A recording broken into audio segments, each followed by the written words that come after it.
गार्गी जी मेरठ से। राधे राधे महाराज जी। महाराज जी आपके साथ एक विचित्र हो रहा है कि 2-3 घंटे जब जप में या ध्यान में बैठते हैं तो इनको ऐसा लगता है कि इनका शरीर जमीन से उठ रहा है ऊपर, और फिर कहीं पंखे से ना टकरा जाए ऊपर छत वाले। एक बार टकराया, एक बार टकराया नहीं। ये केवल भावना है। इस भावना को, ये निगेटिव भावना है जो हमारे भजन में विघ्न डालती है। इस भावना का आदर मत कीजिए। ऐसा नहीं होता। आप तो 2-2, 4-4 घंटे बैठती होंगी, यहाँ तो जीवन ही रहा है, कभी छत में सर नहीं लगा है। आप चिंता मत कीजिए, ऐसा कभी नहीं होगा कि आप उड़ रही है और आपका सर छत से टकरा गया, ऐसा कभी नहीं होगा। आप तो 2-4 घंटे भजन करती हैं, हम लोगों का तो पूरा जीवन भजन में गया है। ऐसा, ये निगेटिव भाव है।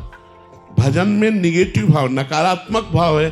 कहीं मैं ऐसा न हो जाऊं, कहीं मैं ऐसा न हो जाऊं, ऐसा नहीं होता। भजन बुद्धिमान बनाता है, भजन स्वस्थ बनाता है, भजन आनंद प्रदान करता है। ये जो लोग विक्षिप्त है ना, वो भजन को दूसरा रूप धारण देते हैं। कहीं ज्यादा भक्ति बढ़ गई तो गृहस्थी नहीं चला पाऊंगी। आप सोचो, ज्यादा भक्ति बढ़ जाएगी तो चक्रवर्ती सम्राट अम्बरीश जी राजा होकर के राज्य चला रहे हैं, आप गृहस्थी नहीं चला पाएंगी। भक्ति पागल नहीं करती, भक्ति प्रवीण करती। देखो, हनुमान जी को कहा गया ज्ञानिनाम अग्रगण्यम बुद्धिमताम वरिष्ठम। क्यों? क्योंकि भगवान के भक्त है। भगवान की भक्ति दिव्य ज्ञान देती है, दिव्य आनंद देती है। भगवान की भक्ति कहीं विक्षेप या कोई नकारात्मक परिणाम नहीं देती। आज तक किसी भक्त के जीवन में नकारात्मक परिणाम नहीं आया। ये आपकी सोच है, इस सोच को दबाइए, कभी ऐसा नहीं होगा। महाराज जी आपने एक बार बताया था सत्संग में कि भजन करते ऐसा सामर्थ्य आ जाता है कि जमीन से 1.5-2, वही तो नहीं सुन लिया? वो ऐसा होता है कि जैसे सिद्धासन है, और जब सिद्ध होता है तो एक बीता जमीन से आसन उठ जाता है।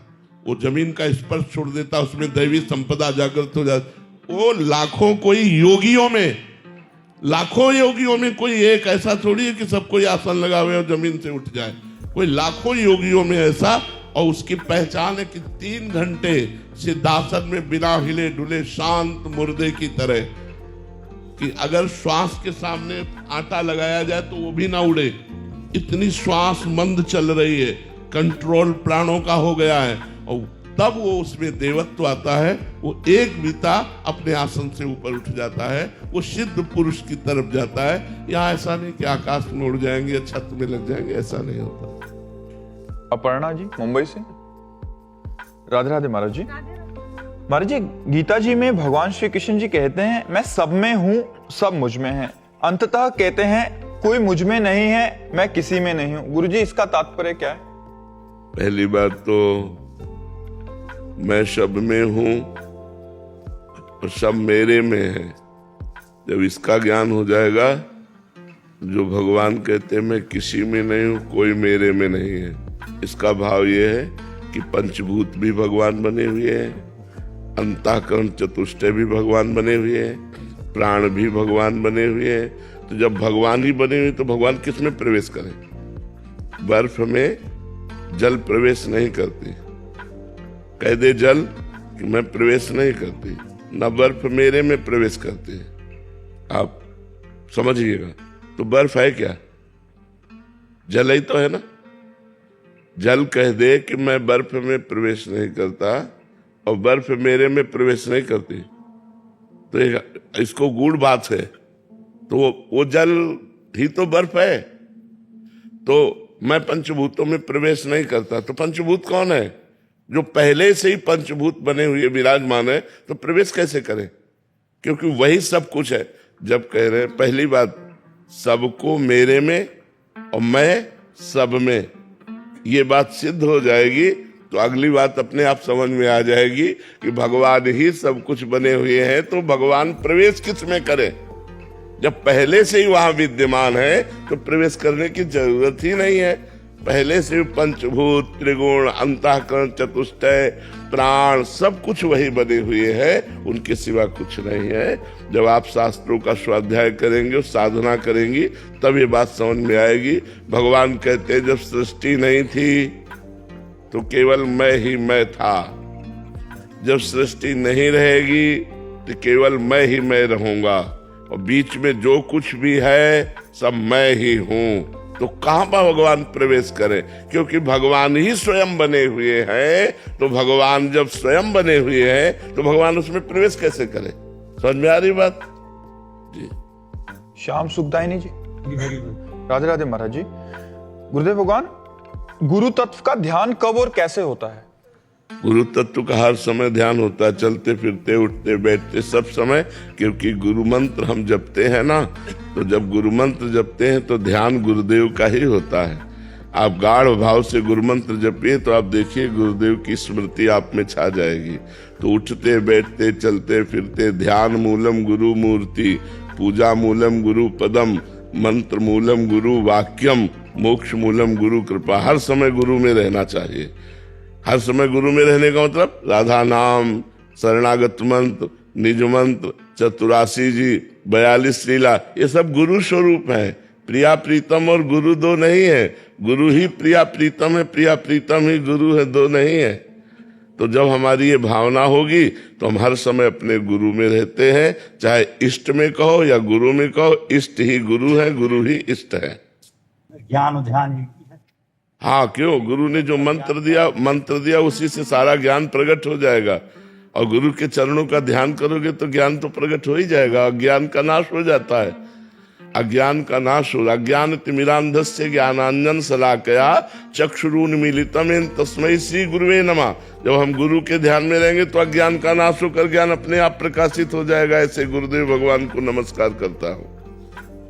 रीता गुलाटी जी, राधे राधे महाराज जी। महाराज जी, आप कह रहे हैं कि आप वैष्णो देवी जाते हैं, वहाँ श्रद्धा रखते हैं और राधा नाम भी जप करते हैं। महाराज जी, हम दोनों ही पकड़ना चाहते हैं, तो मतलब किसी एक को कोई बाधा नहीं, वही वैष्णो देवी है, वही राधा है, वही राधा है, वही वैष्णो देवी है। इसलिए कोई विरोधाभास नहीं। आप राधा राधा जप कर वैष्णो देवी की आराधना कर सकते हैं।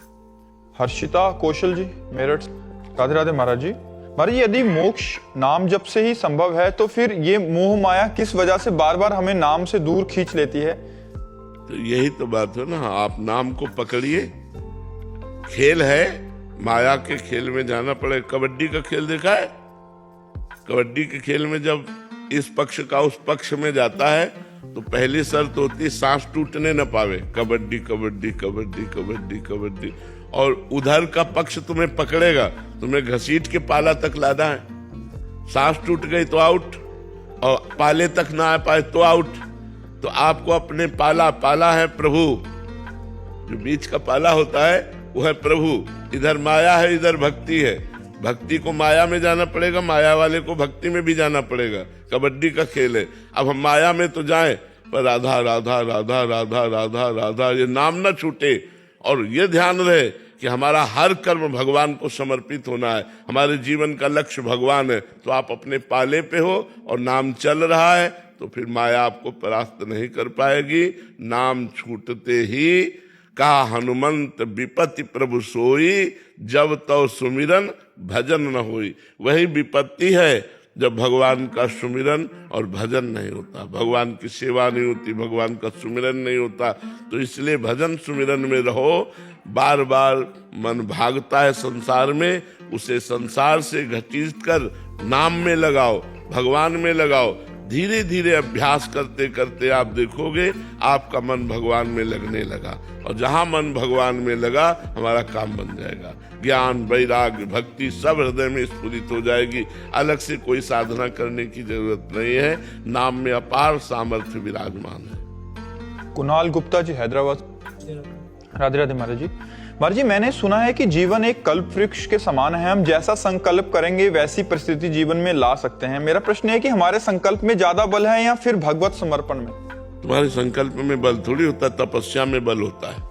जब तपस्वी अपनी तपस्या का ध्यान करके संकल्प करता है तब काम करती है, ऐसे थोड़ी काम कर सकती। तब तो तपस्या हो, भजन हो, नियम संयम व्रत उपवास, तो इनके द्वारा वस्तुओं की प्राप्ति का संकल्प करो तो चट से हो जाएगी। ऐसे थोड़ी हो जाएगी संकल्प की प्राप्ति। सब कुछ सारा बल तप में है। जब तपस्या की जाती है, इंद्रियों को विषयों से हटा के जला जाता है, भजन किया जाता है। तो यहाँ की बात क्या, ब्रह्मलोक चाहो ब्रह्मलोक मिल जाएगा, नारायण का वैकुंठ चाहो वैकुंठ मिल जाएगा, निकुंज चाहो निकुंज मिल जाएगा। भजन में बल है, ऐसे संकल्प में बल क्या? संकल्प तो सब लोग करते रहते हैं, संकल्प कौन नहीं करता, लेकिन सब बन जाते हैं क्या? संकल्प उन्हीं का सिद्ध होता है जिनके पास तपस्या रूपी धन होता है, जिनके पास व्रत नियम उपवास संयम भगवान का भजन, उनका संकल्प सिद्ध होता है। बिल्कुल सच्ची बात कह रहे। अगर संकल्प सिद्ध करना है तो नाम जप करो, उपवास करो, एकादशी व्रत रहो। रहते हो व्रत? दोनों व्रत रहो। हर 15 दिन में एक एक एकादशी आती है, एकादशी व्रत रहो। भगवान शंकर को रोज जल चढ़ाओ, सूर्य भगवान को जल अर्पित करो और नाम जप करो, तो तुम्हारे पास तपस्या रूपी धन आवे, तब तो संकल्प पूर्ण हो। ऐसे संकल्प कैसे पूरा हो जाएगा? एक बार सैमसी फतेहपुर जिला में है, तो वृंदावन का उस समय हमने अखंड संकल्प नहीं लिया था, उसके पहले की बात है। तो वहां रह रहे थे, तो जहां से देवालय प्रारंभ होता है उसके पहले ही जूते और साइकिल मोटरसाइकिल वहीं दूर खड़ी कर दी जाती थी। तो एक आदमी मोटरसाइकिल से चढ़े हुए वहां से क्रॉस करने लगा। तो हम बैठे थे, 2-4 गांव के वृद्ध लोग बैठे हुए भगवत चर्चा कर रहे थे। तुम्हारी दृष्टि की कहा, यहाँ जूता चप्पल, यहाँ मोटरसाइकिल, चलो पीछे वापस करो। उसने नहीं वापस की, वही मोटरसाइकिल खड़ी की और बूट पहने हुए जहां निषेध था वहां सब घूम आया। हमने लोगों से पूछा क्या? बोले बहुत भारी गुंडा है एरिया का, ये 8-10 को काटे हुए है। जब आया तुम कहा, मोटरसाइकिल यहाँ स्टार्ट नहीं होगी, चलो बाहर ले जाओ। मतलब आदेश था कि मोटरसाइकिल यहाँ स्टार्ट मत करना। हमारा भाव था आगे जो हमारी सीमा है उसके बाहर जाकर स्टार्ट करो। उसने स्टार्ट की, नहीं स्टार्ट हुई। हमने कहा तो मोटरसाइकिल स्टार्ट यहाँ नहीं होगी, हमारा आदेशात्मक वचन था, लेकिन मोटरसाइकिल ही स्टार्ट नहीं हुई। अब वो लाख प्रयास कर लिया, हम कहा ले जाओ इसको, घसीट के बाहर ले जाओ। वो घसीट के बाहर ले गया। लोगों ने कहा महाराज आपने गलत किया। कहा क्यों? मतलब कुछ भी कर सकता है, और घोर जंगल, 90 बीघा का तो ऐसा जंगल, और वहां केवल एक बूढ़े महात्मा रहते थे, हम रहते थे। सुबह गंगा स्नान करके, अशोक का वन था, अशोक वृक्ष के नीचे ध्यानस्थ बैठे थे। तो जूतों से पत्तों की खुरक होती है, तो ऐसे ऐसे जूतों की आवाज आ रही थी, तो लगा कोई आ रहा है। धीरे धीरे ध्यान को छोड़ा और दृष्टि डाली ऐसे कि इस समय कौन आ रहा है। मतलब निषेधात्मक समय, ध्यानस्थ, हम ध्यान का समय कर रहे हैं, कोई यहाँ परिचय वाला तो आएगा नहीं। तो देखा वही आ रहा था, वही गुंडा आया। अरे बाबा जी, हमारी तरफ देखा, बिल्कुल जैसे कोई एकदम मूड में हो। तो हमें भय नहीं लगा, गंगा जल का कमंडल रखा हुआ था। हम कहा हाँ बोलिए। उसने पिस्तौल निकाली, सामने रखा, बोला इसे जानते हो? चाकू निकाली इतनी बड़ी, बोले इसको जानते हो? हम कहा आगे मत बोल, सुन। गंगा जल उठा, हम कहा इसको जानता है? हम कहा तू और मैं, तू खिलवाड़ समझ रहा है बाबा की? ताकत हो तो उठा पिस्तौल और चाकू मार मुझे। हिल गया जिस समय हम अपने स्वरूप में बोले ना उस समय। इस समय तो बनावट है, उसकी नकल है। उस समय असली में था आवेश, एकदम भगवत आवेश। वो तुरंत अपने वो औजार बटोरे। अगर तपस्या और भजन नहीं तो ऋषि मुनि जंगलों में ऐसे थोड़ी रहते थे। तप का बल होता था, भजन का बल होता था।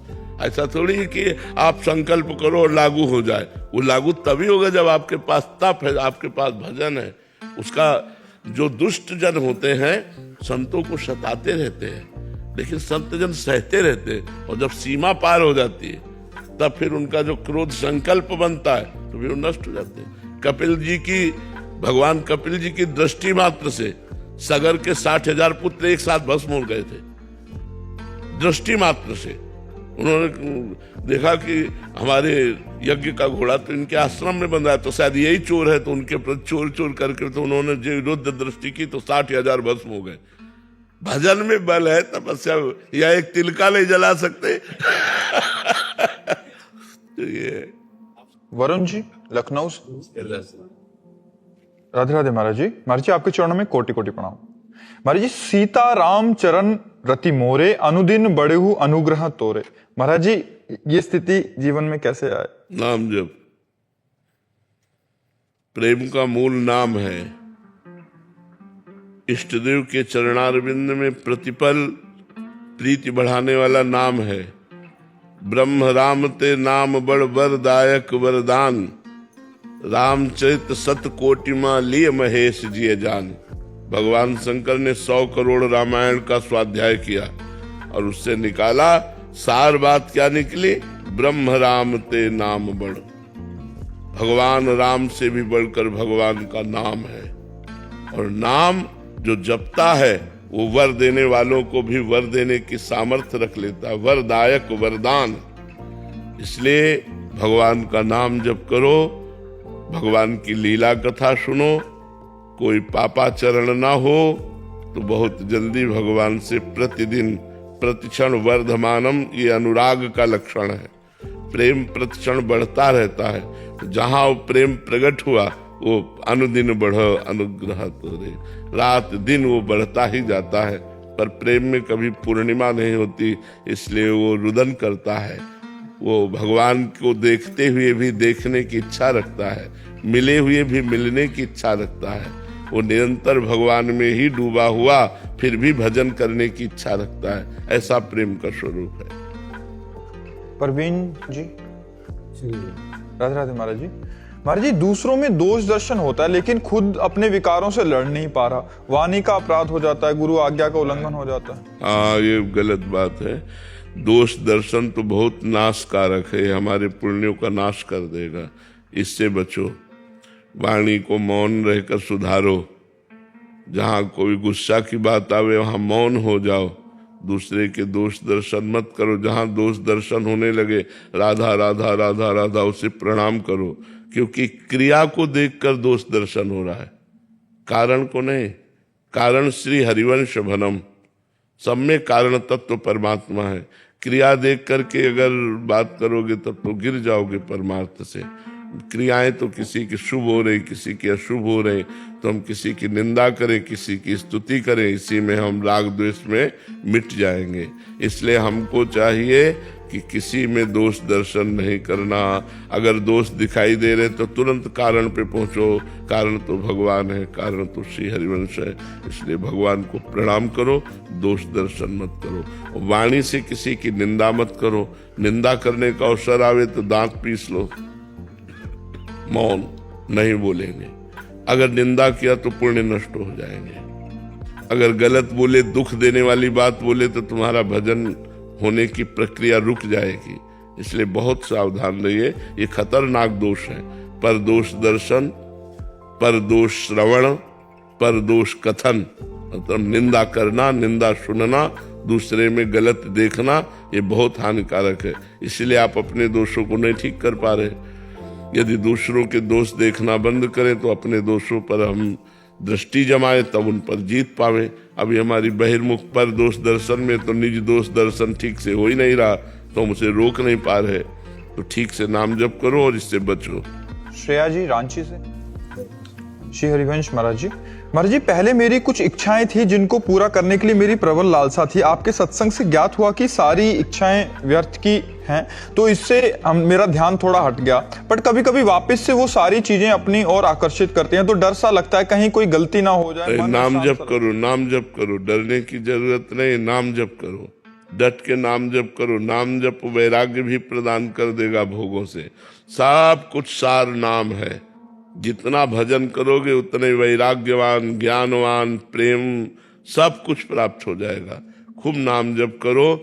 नाम जप करते हुए यदि हम शास्त्रों का स्वाध्याय न कर पावे तो संतों का सत्संग सुनते रहे तो हमें उत्साह मिलता रहेगा भगवत मार्ग में चलने का। सत्संग से हमें नई ऊर्जा प्राप्त होती है और हम फिर कमर कस के भोगों को परास्त करते हुए भगवान के मार्ग में चलते हैं। तो खूब नाम जप करो और सत्संग सुनते रहो, इसी से ठीक हो जाएगा। गौरव पांडे जी। राधे राधे महाराज जी। गुरुदेव, मजबूरी में या न चाहते हुए भी जब हमको एक ऐसे माहौल में रहना पड़े जहां एक दूसरे की निंदा, अपमान, गाली गलौज, झूठ, छल कपट, स्वार्थ, घूसखोरी जैसी चीजें हों, जहां दैन्यता को कमजोरी और ईमानदारी को मजाक समझा जाए, ऐसी कठिन वातावरण में कैसे रहें महाराज जी? विभीषण जी ने लंका में भी भक्ति कर ली थी। ये जो तुम बातें कह रहे हो ये तो यहाँ किंचित मात्र है, वहां तो बोलबाला ही इसी का था। राक्षसी माहौल, लंका निश्चर निकर निवासा, यहाँ कहाँ सज्जन करवासा। हनुमान जी को आश्चर्य हुआ जब विभीषण जी राम राम कह के उठे तो उनका अरे लंका निश्चर निकर निवासा, यहाँ कहाँ सज्जन करवासा। ऐसी जगह में ये सज्जन साधु पुरुष जो राम राम कह के उठा, ये ऐसन हट करी हो पहचानी। अब इससे जरूर मिलूंगा, हनुमान जी को उत्साह हुआ। ऐसन हट करी हो पहचानी, साधुते होए न कारज हानि, क्योंकि संत से मिलने से हानि नहीं होता। हनुमान जी पहुंच गए। तो बात हमें यह समझनी कि यदि हम अंदर अंदर राधा जपते हैं और बाहर से प्रतिकूल वातावरण है, तो यद्यपि हमारे भजन में बाधा पड़ेगी, हमें अच्छा नहीं लगेगा, पर हमारा भजन नहीं रुकेगा। अब हम उस परिस्थिति से अपने भजन के मनोनुकूल परिस्थिति का इंतजार करें कि आज हमारी परिस्थिति ठीक नहीं तो भजन नहीं हो पा रहा। लेकिन ऐसी परिस्थिति जीवन में जब आएगी तब हम भजन करेंगे तो पता नहीं जीवन ही खत्म हो जाए। हम परिस्थिति का परिवर्तन ना मांग करके परिस्थिति में भजन करके चले तो बहुत, अगर आप ऐसी परिस्थिति में भजन कर लोगे तो बहुत परिपक्व साधक हो जाओगे, क्योंकि आपने छल कपट, गाली गलौज, निंदा, अपमान, अभक्ष भोजन पाने वालों के बीच में रहकर भक्ति की, तो आपकी भक्ति बहुत बलवान हो जाएगी, बहुत पुष्ट हो जाएगी। डरने की जरूरत नहीं, लड़ने की जरूरत है। हर जगह राधा राधा, निंदा हो रही, देख लो भगवान, मैं सुनना नहीं चाहता, फिर भी मेरे कानों में शब्द पड़ रहे, राधा राधा राधा राधा राधा राधा राधा, अंदर से बिल्कुल सावधान। राधा तो भगवान देख रहे हैं, वो आपको देख रहे हैं कि आप लड़ रहे हो, तो आप पर विशेष कृपा भगवान की हो जाएगी और आपका काम बन जाएगा। भागने की जरूरत नहीं, परिस्थिति से भागने की जरूरत नहीं है, परिस्थिति में डटकर लड़ने की जरूरत है। उसी परिस्थिति में हम ऐसा अभ्यास बना ले कि हमारा भजन चल जाए, हमारा भजन होता रहे। इसलिए भजन करो, भागने की कोशिश मत करो, ऊबो मत। परिस्थिति को वैसे अनुकूल परिस्थिति हो तो भजन में आनंद आता है, सबको आता है, लेकिन भाग्यवश हमको ऐसी परिस्थिति मिल गई तो अब हमको उस परिस्थिति में भी भजन करना। अभ्यास योग युक्तेन चेतसा नान्यगामिना, अभ्यास किया जाए तो कुछ भी किया जा सकता है। एक बाण बनाने वाला रोड के किनारे उसका स्थान था, वो बाण की नोक बना रहा था। इतने में राजा की सवारी निकल गई। अब राजा की सवारी का मतलब है जय हो, सावधान, नगाड़े बज रहे, सब राजा की सवारी। इसके वहां अवधूत दत्तात्रेय भी उस बाण बनाने वाले के पास खड़े थे, उसकी एकाग्रता देख रहे थे। इतने में राजमंत्री निकला और बाण बनाने वाले से पूछा, ए बाण बनाने वाले, राजा की सवारी कितनी दूर गई? तो उनका, राजा की सवारी मुझे पता नहीं। तो उनका, तू रोड के किनारे तेरा है और तुझे पता नहीं? बोले, सत्य कहता हूं, मुझे पता नहीं। उसको गुरु बनाया। दत्तात्रेय जी ने 24 गुरुओं में बाण बनाने वाले को गुरु बनाया कि साधक की इतनी एकाग्रता होनी चाहिए कि ढोल नगाड़े बजाते हुए राजा की सवारी निकल गई, लेकिन बाण बनाने वाला नोक सीधी बाण की होनी चाहिए, एकाग्रता इतनी कि उसको सुनाई ही नहीं दिया कि राजा की सवारी गई। ऐसी साधना में एकाग्रता होनी चाहिए, अपने लक्ष्य पे एकाग्रता होनी चाहिए कि कितना भी कोलाहल हो, हम अपने प्यारे के चिंतन में रहें। कितनी भी विपरीत, यद्यपि कठिन है, फिर भी यदि हम अभ्यास करें तो असंभव नहीं है, हम वहां भी सफलता प्राप्त कर सकते हैं, पक्का समझिए। महाराज जी ऐसे डेली प्रयास करते हैं ऐसे, लेकिन ऐसे तो रोजाना स्तर पे ऐसा देखा था कि तो रोजाना में तो बहुत बढ़िया बात है। डेली अभ्यास करने से आपका अभ्यास पुष्ट हो रहा है और वो गलत संसर्ग नष्ट हो रहा है। आप धीरे धीरे ऊपर उठ जाओगे, आप हारिएगा नहीं, आप ही जीतेंगे, क्योंकि आप सत अभ्यास कर रहे हैं और वो असत अभ्यास है। असत अभ्यास आपके ऊपर अधिकार नहीं जमा सकता, आप बिल्कुल हारिएगा नहीं। ज्योति जी, राधे राधे महाराज जी। महाराज जी, जीवन में कोई इच्छा अधूरी हो और उस व्यक्ति की मृत्यु हो जाए तो उस व्यक्ति को दोबारा जन्म लेना पड़ेगा? हाँ, बिल्कुल लेना पड़ेगा, बिल्कुल लेना। महाराज जी, अगर वो इच्छा अभी नहीं हो, जैसे पहले इच्छा थी अब वो इच्छा नहीं रहेगी, हाँ, तो इच्छा नष्ट हो गई तो फिर कोई बात नहीं। इच्छा नष्ट हो गई तो कोई बात नहीं, लेकिन अगर इच्छा बनी रही, वो अंदर उसका तार बना रहा, तो फिर हमको जन्म लेना पड़ेगा। इच्छा से ही तो जन्म हो रहा है, इच्छा रहित हो गए तो फिर क्या है? भगवान का स्मरण करते हुए समस्त इच्छाएं शांत हो गई तो जीवन मुक्त महापुरुष हो गया, वो माया मुक्त हो गया। इच्छा ही तो बंधन का कारण है। शिवानी जी, महाराष्ट्र। श्री हरिवंश महाराज जी, मन में कभी कभी विचार आता है कि क्या मैं सिर्फ स्वार्थ के लिए नाम जप कर रही हूं ताकि मोक्ष या मुक्ति मिल जाए, दुख कीजिए दूर हो जाए? कीजिए, ये विचार गलत है। हम स्वार्थ के लिए ही करें तो अमृत अगर स्वार्थ के लिए पिएंगे तो अमर हो जाएंगे ना। नामा अमृत है। हम स्वार्थ के लिए ही नाम का जप करें, स्वार्थ से ही जप करें, हमारा मंगल हो, हम सुखी हो जाए, इसी भाव से करो तो वो अमृत है, तुम्हारा मंगल कर देगा। भाव को भाव अनख आलसहु, नाम जपत मंगल दिसित सहु। किसी भी भावना से यदि हम भगवान का नाम जप करें तो भगवान का नाम हमारा परम मंगल कर देता है। सबकी भक्ति स्वार्थ से शुरू होती है और पूर्णता निस्वार्थ में आती है। सबकी स्वार्थ से शुरू होती है कि हमारे काम क्रोध नष्ट हो जाए, हमारी भावनाएं शुद्ध हो जाएं, हम माया पर विजय प्राप्त करें। ये कामना तो हमारे अंदर भी थी ना। उसी कामना के बल से तो हम परमार्थ पे चल पाए। कामना के बल पे ही चला जाता है। अपनी इच्छाओं की पूर्ति, हमारी इच्छा हमें भगवान मिले, अगर ये इच्छा ना हो तो हम चले क्यों? तो इच्छा से ही चला जाता है और बाद में जाके पूर्ण हो जाती है। जब इच्छा, तब कोई भी इच्छा नहीं रहती। एकमात्र भगवान की प्राप्ति के बाद फिर कोई इच्छा नहीं रहती।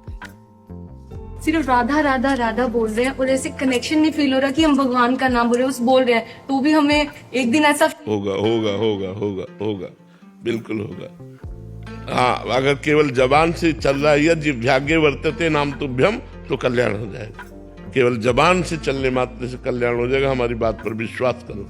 यदि जिह्वाग्ये वर्तते नाम तुभ्यम, जिह्वा के अग्रभाग पर यदि आपका नाम है तो अगर चांडाल भी है तो श्रेष्ठ अहोबत सुपचितो गरियान यदि जिह्वाग्ये वर्तते नाम तुभ्यम। वो चांडाल भी सर्वश्रेष्ठ और पूजनीय हो जाता है जिसकी जिह्वा के अग्रभाग पर भगवान का नाम होता है। तो आप राधा राधा जबान से भी जपोगी, मन संसार में घूम रहा है, फर्क नहीं पड़ेगा। राधा नाम जबरदस्ती एक दिन मन को गुलाम बना देगा और भगवान की प्राप्ति करा देगा। नेहा जी, राधे राधे महाराज जी। महाराज जी, हमारे लिए दिनचर्या बड़ी है या संत सेवा? दिनचर्या किसे कहते हैं? संत सेवा, भगवंत सेवा, इसी को तो दिनचर्या कहते हैं। अगर हम दिनचर्या में रत हैं और कोई संत पधारते हैं तो हमें अपनी दिनचर्या को रोककर उन संत की सेवा करनी चाहिए। ये नियम है, पर सावधानी ये रखनी है कि संत संग से कहीं हमारे दूषित विचार ना हो जाए, हमें दोष दर्शन ना हो, इसलिए हमें दूरी बनाकर संत सेवा करनी चाहिए। उनकी साधना ठीक चले और हमारी दिनचर्या ठीक चले। जैसे स्त्री शरीर है तो एकांत में किसी भी संत को अपने घर नहीं बुलाना चाहिए। मन और इंद्रियां बहुत बलवान हैं, बड़े बड़े योगियों को भी भ्रष्ट करने की ताकत रखता है काम। इसलिए संत सेवा के बहाने से कहीं हमारी इंद्रियां विषयों में न फिसल जाए, ये सावधानी रखते हुए यदि संत सेवा की जाए तो भगवान की विशेष कृपा। शास्त्रों में आज्ञा है कि यदि हम श्री जी को स्नान करा रहे हैं, उसी समय कोई संत पधारे तो हम श्री जी को विराजमान करके उनको प्रणाम करके उनका आदर करेंगे, उनकी सेवा करेंगे। पर जो हम सावधानी कह रहे हैं उस सावधानी को बहुत समझते हुए, क्योंकि कलिकाल का बहुत कुचाल चल रहा है और पाखंड की वृद्धि हो रही है, इंद्रियां भगवान से विमुख होकर भोगों की तरफ बढ़ रही हैं, इसलिए कहीं संत सेवा के बहाने हमारा भोग विलास न शुरू हो जाए, ये सावधानी रखते हुए यदि हम संत सेवा करें तो संत सेवा भी हमारी दिनचर्या के अंतर्गत है। दिनचर्या साक्षात भगवान है। प्रातः काल से लेकर सायं तक जो हम भगवान की दिनचर्या करते हैं ये हमारी भगवान है। इसी से हमें भगवत प्राप्ति होगी, इसी से हमें भगवत सानिध्य मिलेगा। तो संत सेवा, भगवंत सेवा, नाम जप, गुणगान करना, यही तो हमारी दिनचर्या है। पर अगर दिनचर्या करते समय संत पधारे तो दिनचर्या को रोककर संत सेवा करनी चाहिए। जी। रंजीत कुमार जी, वाराणसी से। राधे राधे महाराज जी। महाराज जी, परमानंद की स्थिति क्या होती है और परम आनंद को स्थायी कैसे बनाया जा सकता है? गुलाब जामुन पाया है, कैसा लगा? अच्छा गुरु जी। कैसा अच्छा लगा? है शब्द आपके पास? गुरु जी शब्द नहीं है ना? एक प्राकृतिक गुलाब जामुन के लिए आपके पास शब्द नहीं है, तो परमानंद को कैसे वर्णन किया जा सकता है? आप विचार कीजिए। जब हम आप दोबारा आपसे पूछा कि गुलाब जामुन का स्वाद कैसा, तो आप चुप हो गए। यही उत्तर है कि आप खा के देख लीजिए। सही उत्तर यह है कि आप खा के देख लीजिए। इसके आगे हमारी वाणी में दम नहीं कि मैं एक प्राकृतिक मीठा का वर्णन कर सकूं। तो सच्चिदानंद भगवान के आनंद का अनुभव गम में बजे जे संता, वो अनुभव में आने वाला आनंद है, अनिर्वचनीयम। उसको वाणी के द्वारा वर्णन नहीं किया जा सकता। परमानंद तो जो प्राकृतिक भोगों का त्याग कर चुके हैं और नित्य निरंतर अपनी चित्तवृत्ति को भगवान में लगाए हुए हैं, उन महान पुरुषों को अनुभव में आता है। तो इसीलिए लिखा गया अनुभव गम में भजे जे संता। संत जिस परमानंद का भजन कर रहे वो अनुभव गम्य है, ना कि वाणी के द्वारा उसका वर्णन हो सकता है। जब आप खुद परमानंद का स्वाद लेंगे तब जान पाएंगे, वाणी के द्वारा नहीं। इतना जरूर इशारे से बता सकते हैं कि जिस परमानंद की प्राप्ति के बाद फिर कुछ प्राप्त करना बाकी नहीं रहता, उसे परमानंद कहते हैं। जहां किंचन मात्र दुख नहीं है, चिंता नहीं है, शोक नहीं है, भय नहीं है, आनंद ही आनंद है, उसे परमानंद कहते हैं।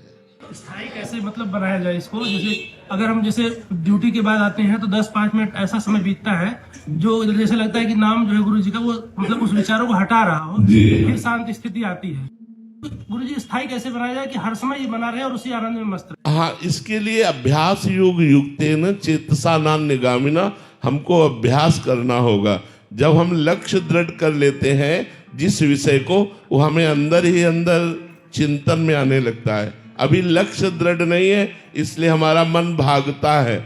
जैसे हमारा लक्ष्य भोग हो और हम इस समय यहाँ बैठे हो, तो बैठे बैठे आप हमारी बात सुनेंगे, लेकिन अंदर भोग का चिंतन चलेगा। वो जो अंदर भोग का चिंतन चलता है, वहीं भगवान का चिंतन चलने लगे।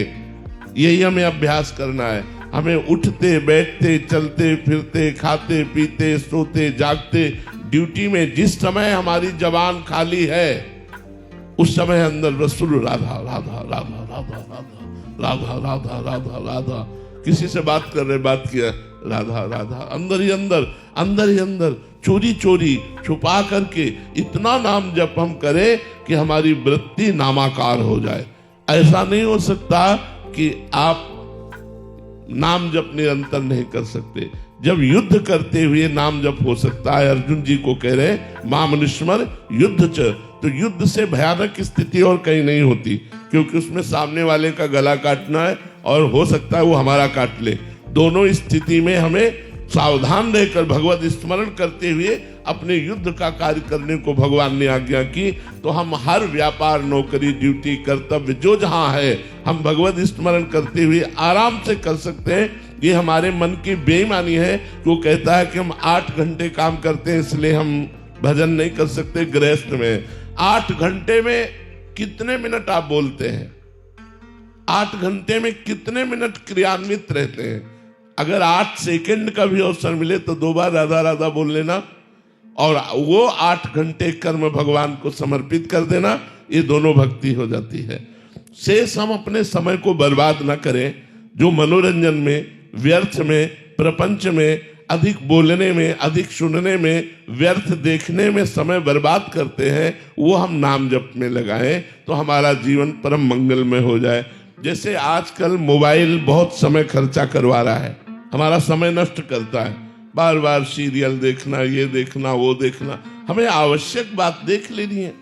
बहुत से बहुत आपको अगर देखना है तो संतों की वाणी देख ली। आप कोई राजनेता हैं, आप अपने राष्ट्र के विषय में जानना चाहते हैं तो समाचार सुन लिए। व्यर्थ के समय को हम भगवान के चरणों में लगावें तो हमारा जीवन सार्थक हो जाए। तो अभ्यास योग युक्ते चेतसा नान्यगामिना, यदि हम अभ्यास करेंगे तो हमारे चित्त की ऐसी स्थिति आ जाएगी कि वो नाम छूटेगा नहीं, बार बार नाम चलेगा। देखो इतने लोगों में जो नाम जप का अभ्यास कर रहे हो वो हमारी बात को देखना, सो के जब करवट बदलते हैं और चेतना आती है तो देखो नाम चलता होता है। उस समय हम जपते नहीं है, लेकिन हमारा अभ्यास उस समय जब, और जो अच्छी तरह से जप करते हैं तो उनका सोते हुए भी नाम जप चलता है। सोवत हूँ रसना रटे राधा कृष्ण सुनाम, सोते सोते भगवान का नाम जप चलने लगता है। जब हमारा अभ्यास ठीक हो जाता है तो बातचीत में हम बीच बीच में जहां अवसर मिले राधा राधा चतुरता पूर्वक, ये रामाय भजन थे चतुर नर, जो भगवान का भजन करते हैं बहुत चतुर होते हैं। फिर आप देखिए आपकी अंदर कैसी आनंद की धारा चलती है। जिस समय आपका निरंतर नाम जब चलने लगेगा उस समय नाचने का मन करेगा, इतना आनंद आता है, हृदय आनंद से भर जाता है। कोई भी दुख हमें परास्त नहीं कर सकता, पक्का समझिए। कोई भी विपत्ति, कोई भी रोग, कोई भी संकट हमें परास्त नहीं कर सकता यदि नाम चल रहा है हमारे। हम आपको प्रमाण है आपके सामने, हम स्वयं प्रमाण है, किसी प्रमाण को लेने की जरूरत नहीं। दोनों किडनी फेल है, 5-6 डायलिसिस सप्ताह में होता है, लेकिन हम पूर्ण स्वस्थ हैं, हम पूर्ण प्रसन्न हैं, हम पूर्ण तेजस्वी हैं। क्यों? क्योंकि भगवान के चरणों का आश्रय है। भगवान हमारे अंदर ऐसा जोश है कि हम आपको कैसे बता, बोलने बैठे हैं ना एकदम बिल्कुल जोश ही जोश एकदम हमारे अंदर, वो परमात्मा दे रहा है, किडनी नहीं दे रही। कर्तुम अकर्तुम अन्यथा कर्तुम सर्व समर्था सा ईश्वरा। शरीर के अंग व्यर्थ है, लेकिन व्यर्थ होने पर भी वो काम कर रहे हैं, भगवान के बल से काम कर रहे हैं। हमारा जीवन भगवान के बल से चल रहा है। इसलिए हम सबसे प्रार्थना करते हैं, कुछ ना कुछ पाप कर्म सबसे बन जाते हैं, और वो जब दंड देना शुरू करते हैं तो वो विपत्ति, संकट, शोक, नाना प्रकार के दुख ये सामने पेश करते हैं। उस समय हम उनसे बचने के लिए यदि भगवान नाम जप करें तो हमें बहुत बड़ा बल मिलेगा और हम लड़ करके इन दुख विपत्ति आदि को पार कर पाएंगे। सही माने में विपत्ति तो वही है जब भगवान का सुमिरन नहीं होता। कहा हनुमंत विपत्ति प्रभु सोई, जब तो सुमिरन भजन न होई। जब भगवान का सुमिरन भजन नहीं होता वही विपत्ति है, और अगर भगवान का सुमिरन हो रहा तो विपत्ति भी विपत्ति नहीं है, वो सुख है। अंशुल जी मेरठ से, राधे राधे महाराज जी। महाराज जी, क्या इंसान अपने जीवन का उद्देश्य खुद चुन सकता है या वो पहले से ही तय है अपना? नहीं, खुद चुन सकता है। पहले से तय दो बातें हैं, दुख और सुख। शुभ और अशुभ कर्म के परिणाम रूप प्रारब्ध जो भाग्य बनता है, भाग्य दो चीज देता है, जय और पराजय, सफलता और असफलता, सुख और दुख। उद्देश्य नहीं देता। उद्देश्य हम आज नया चयन करें और अपने भाग्य को सफल बनाएं, अपने अशुभ भाग्य को रौंद करके हम नए भाग्य की रचना करें। ये मनुष्य शरीर में क्षमता है, पर हम लोग नए भाग्य की रचना के लिए तैयार ही नहीं है, भोगों में रत हो जाते हैं। संसार के ऐश्वर्य, संसार के भोग, संसार की चकाचौंध ऐसा मेरे चित्त को चुरा लेती है, लगता है यही सत्य है, और पूरा जीवन इसी के बटोरने में लग जाता है, और जब मरते हैं तो साथ में कुछ ले जाता है। बड़ा धोखा है, बड़ा धोखा है। इसलिए उद्देश्य हम स्वयं चयन करते हैं, भाग्य नहीं। भाग्य केवल दो चीजें देता है, शुभ और अशुभ का परिणाम, सुख और दुख, हानि और लाभ, सफलता और असफलता। अलका जी मुंबई से, राधे राधे महाराज जी। महाराज जी, मैं पिछले 1 वर्ष से आपके एकांतिक वार्तालाप सुन रही हूँ। आपकी हर बात मन को शांति पहुंचाती है। महाराज जी, आपके बताए हुए मार्ग पर चलने की छोटी सी कोशिश भी करती हूँ और राधा राधा नाम भी जप करती हूँ। महाराज जी, कभी कभी मेरे मन में एक शंका उठ जाती है कि कहीं मैं ये सब दिखावा तो नहीं कर रही, कहीं मेरी भक्ति किसी को देखकर उत्पन्न तो नहीं हो रही। तब मन बहुत घबरा जाता है, मैं भीतर से सच्ची भक्ति का भाव क्यों स्थिर नहीं कर पा रही। अगर हम दिखावे में भी भक्ति कर रहे तो हमारा जीवन धन्य हो जाएगा। जो कोई भक्ति करे कपट से उसको भी अपनाऊं, शाम दाम और दंड भेद से सीधे रास्ते लाऊं, नकली से बनाऊं असली, भगत मेरे मुकुट मणि। मैं भक्तन को दास, भगत मेरे मुकुट मणि। यदि हम कपट भरी भक्ति करें, यदि हम दिखावे की भक्ति करें, तो एक दिन ऐसा झटका लगेगा, साम दाम और दंड भेद से सीधे रास्ते लाऊं। भगवान एक ऐसा झटका मारेंगे कि आपको उदास कर देंगे और लगेगा मैं सच्चे से भगवान से क्यों नहीं प्यार करती, मैं झूठा क्यों नाटक करती हूँ। उसी दिन से सब दम्भ नाटक खत्म हो जाएगा और भगवान से प्रेम प्रकट हो जाएगा। भगवान इतने कृपालु हैं, उनसे झूठे से कहो हे कृष्ण मैं आपकी शरण में हूँ, वो मान लेते हैं। कि सच्चे हृदय से जो कोई बोले श्री कृष्ण शरणम मम, फिर उसका आनंद क्या कहना। इसलिए अगर हम किसी को देखकर भक्ति कर रहे हैं या किसी को दिखावे के लिए भक्ति कर रहे हैं तो मुझे अपनी भक्ति बढ़ानी चाहिए। मुझे ये नहीं सोचना चाहिए कि मैं नाटक कर रही हूं। वो नाटक एक दिन सत्य हो जाएगा। प्रारंभ सबकी भक्ति स्वार्थ से होती है, कामना से होती है, दिखावे से होती है कि चार लोग मुझे कहें भक्त है, और जब भक्ति रंग लाती है तो छुपा लेती है। फिर वो साधक अपने को छुपाना शुरू कर देता है, वो छपाने से अपने को बचाता है, फिर भक्ति उसको छपाती है, पूरा विश्व उसको जानने लगता है। भक्ति का रंग चाहे आप झूठे से भी धारण करो, वो एक दिन सही हो जाएगा। नकली भक्ति करने में भी असली भक्ति का रंग आ जाएगा।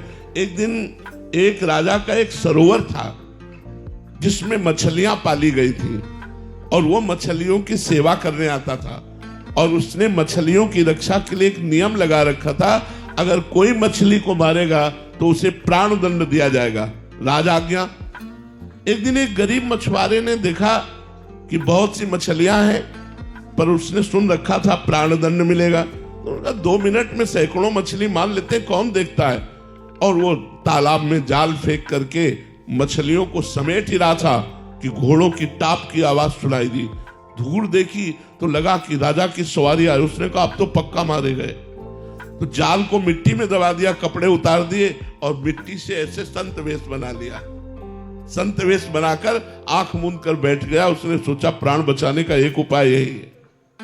राजा वहां से निकले, देखा कि सरोवर के किनारे कोई संत, और बहुत बड़ा संत, क्योंकि शरीर में कोई कपड़ा नहीं, असरफियां ली, चुपचाप चरणों में जाके चढ़ाई, साष्टांग दंडवत हुए और धीरे से चले गए कि महाराज के ध्यान में विघ्न न पड़े।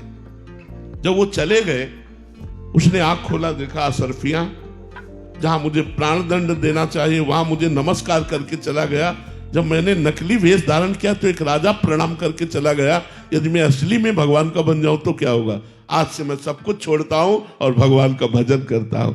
तो अगर हम नकली भी भक्ति करेंगे तो एक झटका लगेगा, कोई घटना घटेगी और वो हमको असली भक्त बना देगी। इसलिए मुझे भक्ति करनी चाहिए, भले वो हम ड्रामा भक्ति का करें, एक दिन सही में असली में आप भक्त बन जाएंगे। हमारी भक्ति नाटक नहीं, हम राम राम बोल रहे, ये नाटक नहीं है। अगर हम नाटक में भी राम राम बोल रहे तो भी हमारा राम नाम मंगल करेगा। भाव कुभाव अनख आलसहु, नाम जपत मंगल दिस दसहु। हमको भक्ति नहीं छोड़नी चाहिए। अमित गुप्ता जी दिल्ली से।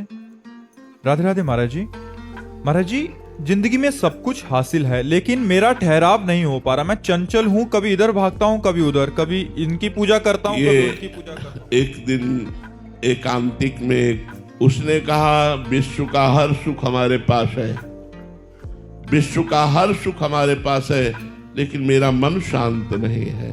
क्यों? उसने प्रश्न किया था, जैसे आपने प्रश्न किया ऐसे उसने कहा। तुमने कहा तुम्हारे पास भगवान नहीं, तुम्हारे जीवन में भगवान का अस्तित्व नहीं है, तुमने भगवान की शरणागति नहीं ली, भगवान का आश्रय नहीं लिया, इसलिए मन बिना भगवान के नहीं टिक सकता। मन भगवान का अंश है, इंद्रियाणाम मनश्चास्मि, और ये भोगों में कभी तृप्त नहीं हो सकता, ये भगवान में तृप्त होगा। देखो, हमको लगता है कि अगर अमुक भोग हमें मिल जाए तो मैं तृप्त हो जाऊंगा, लेकिन उसको कोई भोग रहा है और वो दूसरे को चाह रहा है और वो तीसरे को चाह रहा है। यार है क्या समस्या? इस बात को समझना चाहिए कि भोगों से कभी किसी को तृप्ति नहीं हो सकती। एक बार चक्रवर्ती सम्राट महाराज भर्तरी जी ने अपने मन को पढ़ा कि चाह क्या रहा है, तो मन में निकला एक सुंदर स्त्री का संयोग। चक्रवर्ती सम्राट थे, उन्होंने ऐलान कर दिया कि चक्रवर्ती सम्राट महाराज भर्तरी ब्याह करना चाहते हैं, लेकिन अपनी पसंद का, सुंदरियां एकत्रित हों और हम उसे चुनेंगे। तो चुना, एक बहुत ही सर्वांग सुंदर, उनके मन को अच्छी लगने वाली, जिसका नाम पिंगला था, उसको चयन किया। अब वो बहुत ही महान पुरुष थे, इसलिए कोई साधारण भोगी पुरुष तो थे नहीं। तो उन्होंने कहा मैं राजकर्म से इस्तीफा देता हूं और विक्रमादित्य मेरा छोटा भाई राजकर्म को देखेगा, मैं केवल भोग भोगूंगा, क्योंकि मेरा मन कह रहा है कि इसमें सुख है, तो मैं खोज करूंगा। एक अलग महल हो तो चक्रवर्ती सम्राट थे, सारी व्यवस्था हो गई। राज कानून को विक्रमादित्य ने अपने हाथों में संभाल लिया। बहुत बड़े, वो भी बलशाली और बुद्धिशाली थे विक्रमादित्य जी। भर्तरी जी तो अनन्य थे केवल पिंगला के, लेकिन पिंगला को अच्छा नहीं लगता। वो सुंदरी थी, उसका मन था और कुछ। तो एक दिन वो महल की खिड़की से झांक रही थी, तो एक सर्वांग पुष्ट अश्वपाल जो घोड़ों की रक्षा करवाता था, वो सबका प्रधान था, उसको देखा, उसको जमा। भर्तरी जैसे चक्रवर्ती सम्राट से मन हटकर घोड़ों की रक्षा करने वाले में मन उसका लगा। और रानी थी, अपनी दासी से बोली, उससे मिलने का एकांत समय। वो मिला, सरकार। उनका ऐसे नहीं, हम तुमसे दोस्ती करना चाहती हैं। अरे सरकार, हम तो आपकी जूती हैं, दोस्ती क्या, हम तो आपके घोड़ों की सेवा करने वाले हैं। धीरे धीरे धीरे गलत संबंध पिंगला का अश्वपाल से हो गया। एक भर्तरी जी के राज्य में ब्राह्मण तपस्या कर रहा था धन प्राप्ति के लिए। देवराज इंद्र के मंत्रों से देवराज इंद्र को रिझाना चाहता था।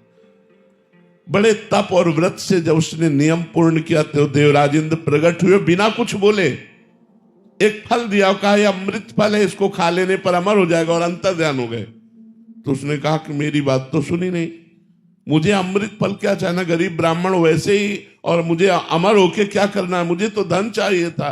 देवराज इंद्र ने अमर फल दिया, अब क्या करें। उन्होंने विचार किया कि महाराज भर्तरी को ये अमर फल दे दे और हम उनसे मनमाना धन ले सकते हैं।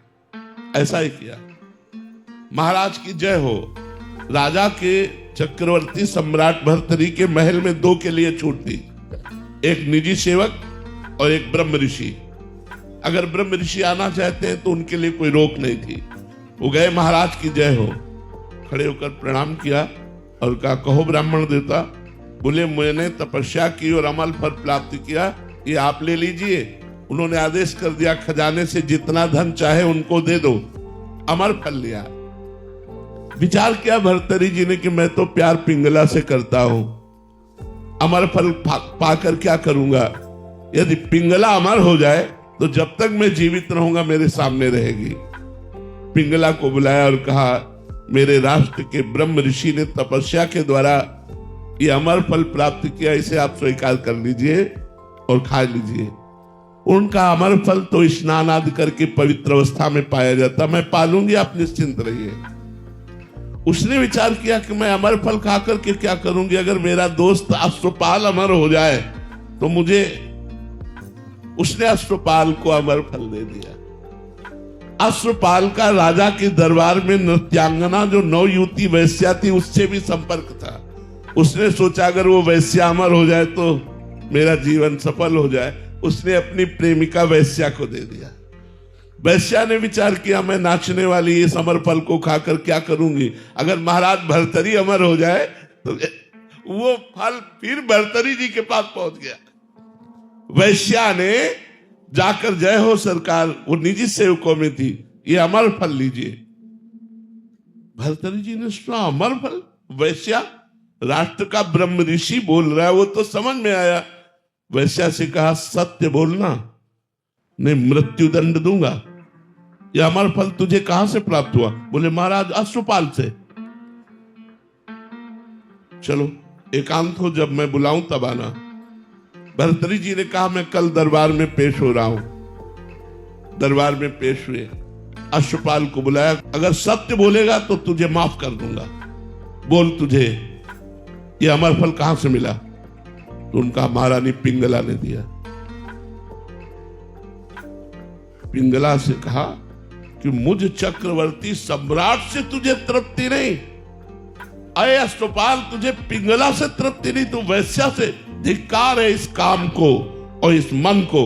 और अपना सम्राट पद वहीं इस्तीफा दिया और घोर वैरागी बनकर के भजन किया और भर्तरी शतक की रचना की, जो बड़े बड़े वैरागी जन पढ़ करके वैराग्य धारण करते हैं। तो ये मन हमारा सोना चांदी रुपया पैसा घर मकान स्त्री पुरुष इनसे तृप्त होने वाला नहीं। जब तक भगवान नहीं मिलेंगे तब तक हमें शांति नहीं मिलेगी, तब तक हमारा मन तृप्त नहीं होगा, तब तक हमारी इच्छाएं हमको रौंदती रहेंगी, कभी ये इच्छा कभी ये इच्छा कभी ये इच्छा।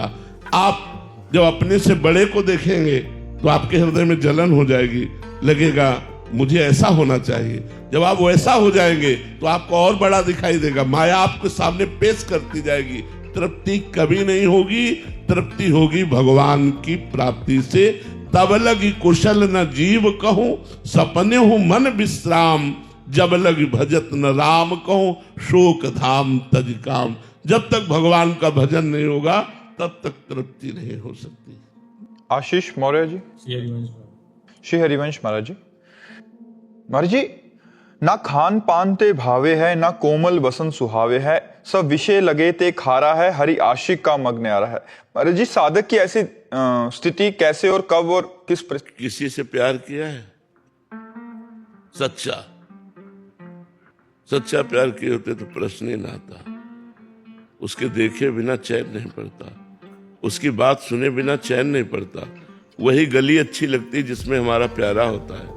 अगर प्यारे का मिलन न हो तो भोजन अच्छा नहीं लगता, नींद अच्छी नहीं लगती, रात में लेटो तो वही ध्यान में आ रहा है, उसके सिवा कोई है नहीं। कुछ अच्छा नहीं लगता, अपना श्रृंगार भी अच्छा नहीं लगता, दोस्त भी अच्छे नहीं लगते, कुछ अच्छा नहीं लगता। बस एक बार उस गली से कोई गुजर जाए और वो मुझे बताए कि मैंने उसे देखा है, मैंने उसे देखा है। कोई आके बता दे कि वो मेरे विषय में बात कर रहा था, वो मेरी चर्चा, वो मुझे जानता है, मैं इतना प्यार करता हूँ, वो मुझे भी जानता है। बस उसकी बात, उसकी चितवन, उसकी मुस्कान, उसी का देखना, उसी का सुनना, उसी का बोलना, तब खान पान नहीं भावे है, नहीं कोमल वसन सुहावे है, सब विषय लगे ते खारा है। आशिक शब्द का प्रयोग किया गया है। हरि आशिक, आशिक जो होता है ना, आशिकी एक बड़ी गजब की चीज होती है, संपूर्ण संसार से राग छुटवा कर एक में प्रकट कर देती है। एक धनुर्दास जी थे, उनको अपनी पत्नी में बहुत प्यार हो गया था। इतनी सुंदर वो थी और इतना उनको प्यार हो गया था कि वो देखते ही रहते थे। तो जैसे बाजार से सामान लाना है तो वो ऐसे नहीं जाते थे, पत्नी को साथ लेके जाते थे। पत्नी सीधे चल रही है और आप उल्टे चल रहे हैं, छाता लगा के कि धूप न लग जाए, और ऐसे मतलब अपार प्यार पत्नी से। लोग हंसी उड़ाते लेकिन उनको इसकी किसी की परवाह नहीं थी। रंगनाथ जी के आचार्य को उनके शिष्यों ने बताया कि आज हमने बाजार में एक आदमी ऐसा देखा जो अपनी पत्नी पर इतना आसक्त है कि वो ऐसे बैग चल रहा है, वो बैग चल रहा है, पत्नी सामने से आ रही है, वो छाता लगाए से। तो उन्होंने कहा ये तो बहुत आशिक आदमी है, इसकी जरूरत तो हमको है, गए हमको मिलाओ। गए तो बाजार में वो सामान खरीद रहे थे, वो एकटक अपनी पत्नी को देख रहे थे। प्यार प्यार होता है, किसी की परवाह नहीं करता प्यार। वो नजदीक गए और उन्होंने कहा तुम इतना अपनी पत्नी में आसक्त क्यों हो? तो कहा बहुत सुंदर है। बोले इससे सुंदर अगर हम आपको दिखा दें? तो बोले हो ही नहीं सकता। तो ऐसे जे कपोल पे ऐसे स्पर्श किया, चपत लगाई, तो सामने ठाकुर रंगनाथ जी। छूट गया छाता, छाता छूट गया, पत्नी भूल गए। भगवान की मंद मुस्कान, बहुत बड़े महात्मा हुए, उनका नाम हुआ धनुर्दास जी महाराज, बहुत बड़े महात्मा हुए। तो आशिकी जब प्रबल हो जाती है तब जीना मुश्किल हो जाता है, अपने प्यारे के बिना जीना मुश्किल हो जाता है। अपना प्यारा नजदीक होता है तो डर लगता है कहीं छूट ना जाए, एक भय लगा रहता है कि कहीं हमारा बिछोह ना हो जाए, कहीं कुछ हो ना जाए। मतलब वो हर समय अपने प्यारे के विषय में, तब उसे खान पान अच्छा नहीं। खान पान अच्छा जब लगेगा जब प्यारा साथ होगा, प्यारे के बिना खान पान नहीं भावे है, नहीं कोमल वसन सुहावे है, सब विषय लगे ते खारा है, हरि आशिक का मग। प्यार बहुत बड़ी चीज है। देखो एक आप चपत लगा दिए तो अरे वो तो भाव दशा होती महापुरुषों में, कभी ऐसी भाव दशा उनकी होती है कि वो ऐसे कर दिए, जीव का कल्याण कर दिए। थप्पड़ मारने से भगवत साक्षात्कार नहीं हो जाता। उन्होंने कृपा करके, आचार्य थे ना, तो आचार्यों में इतनी सामर्थ्य होती है कि वो कृपा करके जिसको चाहे पापी से पापी को भी भगवान का दर्शन तुरंत करवा दे। हमारे यहाँ नरवाहन जी हुए हैं, बहुत बड़े डाकू थे, पूरे ब्रजमंडल में थर थर कांपता था ब्रजमंडल, और यहाँ जो आता था उसको कर देना होता था राजा नरवाहन को। तो हरिवंश महाप्रभु राधा वल्लभ जी को लेकर जब वृंदावन आए तो मदन टेर पे विराजमान हुए, और ये सूचना उनके सेवकों ने, नरवाहन के सेवकों ने दी, और उन्होंने बताया कि ऐसे महापुरुष है कि हमारी हिम्मत ही नहीं कि मैं कर मांग लूं उनसे। बहुत सुंदर हरिवंश महाप्रभु थे, बड़े तेजस्वी महाप्रभु थे। सेवक जी ने वर्णन किया है, अतुलित रस बरसत सदा सुख निधान बनवास, अद्भुत महिमा महि प्रगट सुंदरता की रास, सुंदरता की रास कनक दुति देह रुचि, बारिज बदन प्रसन्न हास मधुरंग सुचि, शुभ्रु सुष्टु ललाट पट सुंदर कर्णम, नयन कृपा अवलोक प्रणत जन आरति हरणम। इतना सुंदर स्वरूप, और करुणा करके देख ले तो जीव निहाल हो जाए। तो बोले हमारी हिम्मत ही नहीं पड़ी कि हम कर मांगे। नरवाहन जी ने कहा मैं जाता हूं, देखता हूं। तो वो मतलब महाप्रभु के प्रति चले, हृदय में एक अलौकिक आनंद। तो उनकी हिम्मत नहीं पड़ी कि वो सामने जाए। झरोखे से देखा कि महाप्रभु राधा वल्लभ जी का श्रृंगार कर रहे हैं। कभी किसी को प्रणाम नहीं किया था, बस प्रणाम किया और मन से हरिवंश महाप्रभु को गुरु माना और राधा वल्लभ जी को इष्ट माना, और जपने लगे राधा वल्लभ श्री हरिवंश राधा। ये महापुरुषों का चमत्कार, राधा वल्लभ श्री हरिवंश, राधा वल्लभ श्री हरिवंश। इधर एक यमुना जी से ही व्यापार चलता रहता था पहले, बड़ी बड़ी नावों में, जल जहाजों से। तो यमुना जी से एक व्यापारी जा रहा था, जैनी, करोड़ों असरफियों का व्यापारी था वो, स्वर्ण आदि का सब। तो नरवाहन के हजारों सैनिकों ने आक्रमण करके उसके सैनिकों को मार डाला, उसको बंदी बना लिया, उस व्यापारी को, और कहा तुमसे कर मांगा था, कर नहीं दिया, हमसे युद्ध किया, इसलिए जितना माल है इससे डबल माल हमारे पास पहुंचाओगे तब तुम्हें छोड़ेंगे, नहीं तो फांसी की सजा देंगे। और उसको जेल में बंद कर दिया। और उसने कहा इतना हम कहां से लाएं, जितना ये है इसी व्यापार, ये मूलधन है, अब इसी से तो हम अपना काम चलाते थे, हम कहां से लाएं। तो निश्चित की गई कल फांसी की सजा होगी इसकी। नरवाहन जी इन सबसे अलग होकर एकांत में राधा वल्लभ श्री हरिवंश, राधा वल्लभ श्री हरिवंश। एक दासी जो थी वो नरवाहन जी को जो सेवा में उपस्थित रहती थी, उसने भोजन लिया और जैनी के पास जाकर कहा आज खा ले रात्रि में, कल तुझे दिन में फांसी की सजा होगी। तो उसने कहा कोई बचने का उपाय? बोले बराबर का धन दे दीजिए। तो बोले वो तो है नहीं। तो बोले एक उपाय काम कर सकता है, तुम जोर से, अभी हम जब भोजन दे के चली जाएं तो जोर से चिल्लाना राधा वल्लभ श्री हरिवंश, राधा वल्लभ श्री हरिवंश, राधा वल्लभ श्री हरिवंश, राधा वल्लभ श्री हरिवंश। मुझे 100% विश्वास है कि तुम्हारे प्राण बच जाएंगे। अब प्राण फांसी की सजाओ किसी को अरे वो जी जान से शुरू हुआ रात्रि में राधा वल्लभ, तो सुनी रात्रि तो ये आवाज नरवाहन के महल तक पहुंची। नरवाहन जी ने कहा अरे ये तो अपराध बन गया, हमारी जेल में हमारा कोई गुरु भाई आ गया। वो तुरंत आए और आकर के चरणों में प्रणाम किया और कहा क्षमा करो, मुझे पता नहीं था आप हमारे गुरु जी से दीक्षित है। और वो केवल दासी ने बताया था। उन्होंने कहा कि अपने सैनिकों को बुलाया और कहा इनको अभी मुक्त करो, और उनको खूब आदर सत्कार किया, खूब सम्मान किया।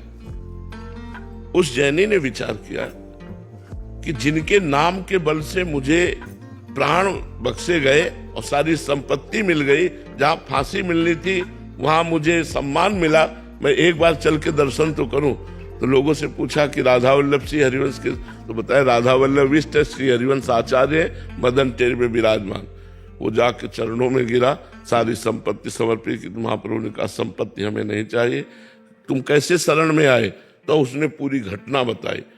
तब महाप्रभु ने नरवाहन को बुलाया कि राधा वल्लभ श्री हरिवंश नाम में इतनी श्रद्धा और इतनी प्रीति। तो फिर महाप्रभु ने 2 पद चतुरासी जी के नरवाहन को दिए, मंजुल कल कुंज देश राधा हरि विशदवेश। एक ये है और एक है चलहि राधिके सुजान तेरे हित सुख निदान। इस पद में महाप्रभु साक्षात प्रियालाल का दर्शन नरवाहन को कराते हैं। नरवाहन प्रभु निहार लोचन भरी घोषणा, नरवाहन प्रभु सकेली बहु। वो पहले पद में है। ये दूसरे पद में जो 12वां पद है, नरवाहन प्रभु निहार लोचन भरी घोषणार, नखसिक सौंदर्य काम दुख निकंदनी, बिलसो भुज ग्रीव मेली, भामिनी सुख सिंधु झेली, नौ निकुंज श्याम केली जगत बंदनी। महाप्रभु ने आचार्य है, वो आचार्य कृपा करे तो घोर पापी को भी साक्षात प्रियालाल का दर्शन करा दे। ये आचार्य की महिमा होती है।